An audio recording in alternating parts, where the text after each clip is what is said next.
night was thick with tension as I stood in front of Mama Ebele's compound. The air smelled of burning herbs and incense, and a sense of dread clawed at my insides. Tonight was the night I would sever my bond with the spirit who had haunted me since birth. Chidike stood beside me, his face pale but determined. "Are you sure about this, Amara? This could be dangerous." I squeezed his hand. "I've lived in fear for so long, Chidike. This ends tonight." Mama Ebele had prepared everything. The final severance ritual required more than just words and symbols. It required a personal offering, a sacrifice that could only be made when one was ready to completely let go of their past. "Are you ready?" Mama Ebele asked, her voice gentle but firm. I nodded, despite the lump in my throat. "I am." She handed me a small, silver dagger, its blade edged with symbols that shimmered under the moonlight. "You must cut the string of your soul, Amarachi.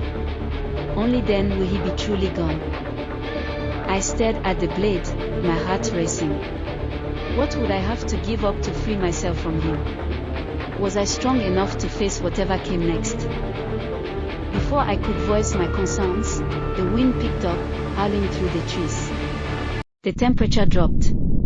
The ground rumbled beneath us. It was happening. The battle begins. The moment I raised the dagger to my chest, a voice boomed in the night, sending chills through my spine. "You think you can escape me? You are mine, Amarachi." My spiritual husband appeared before me, his dark form flickering like an ancient shadow. His eyes were molten red, filled with fury, as he reached for me with a hand that seemed to twist the very air. I gasped, stepping back, but his presence pressed against me like a suffocating weight. "You belong to me, forever," he hissed. Chidike stepped forward, his fist clenched. "No, she doesn't. She belongs to me." The spirit let out a low laugh, the sound vibrating in the ground. "You think you can protect her? You are just a man, nothing more. She will never escape me." But Chidike didn't flinch. His love for me was like an unbreakable shield. "I will protect her. We will fight this together." With those words, something shifted. The ground beneath us cracked open, a beam of pure light erupting from the earth. My spiritual husband shrieked as the light burned through his dark form, and the air around us shimmered like a veil being torn in two. I felt the connection between us straining, pulling tight like an invisible cord. I gripped the dagger, my hand steady, my heart resolute.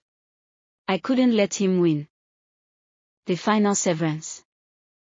I closed my eyes and, with a swift motion, plunged the dagger into my chest, just above my heart. The pain was sharp, pain I had never known, but I pushed through it, focusing on my love for Chidike, on the life we would have together. The dagger's blade glowed with a white-hot intensity, and I felt the spiritual bond shatter like glass. A deafening cry filled the air as the spirit was pulled back, its form disintegrating into the wind, its rage echoing in every corner of the universe. "You cannot have her anymore." The voice was a fading whisper, vanishing into nothingness. The light around us faded, and the night returned to its quiet stillness. I collapsed into Chidike's arms, my breath ragged, my body trembling.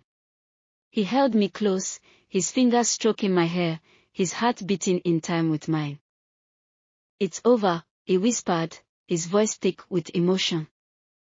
I nodded, tears streaming down my face.